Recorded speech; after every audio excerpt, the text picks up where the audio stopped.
सैयद ज़मीर हैदर शाह गिलानी सजादा नशीं आस्ताना आलिया दरबार गौसिया खोड़ा शरीफ साहबजादा पीर सैयद मोहम्मद रजा हैदर शाह गिलानी की सदारत में 13 रजबुल मुरज्जब जश्न मौलूद काबा आस्ताना आलिया दरबार गौसिया खोड़ा शरीफ पर मनाया गया। जश्न मौलूद काबा में मुहिब्बान अहले बैत की कसीर तादाद में शिरकत।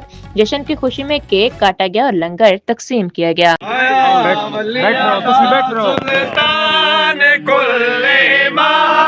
दुनिया झुक गई है, अली ते गल मुक गई है दुनिया झुक गई है, अली ते गल मुक गई है। आया वलिया दा सुल्तान कुल ईमान दुनिया झुक गई है।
फातिमा ज़हरा दी जोड़ी दा सदका उन्हां दी जोड़ियां आबाद फरमा। या अल्लाह जिन्हां दे रिज़्क़ दी कमी उन्हां दे रिज़्क़ दी इज़ाफ़ा फरमा। या अल्लाह जिन्हां दी बच्चियां बच्चे जवान बैठे उन्हां दा नेक सवाब कर।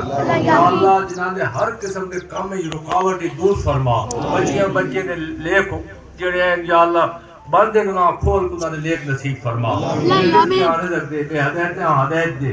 या अल्लाह अपने महबूब दा सदका जेड़े इस दुनिया तो इस साल चले गए उन्हां दी बख्शिश फरमा। मरन लगे सन भी या अल्लाह कलमा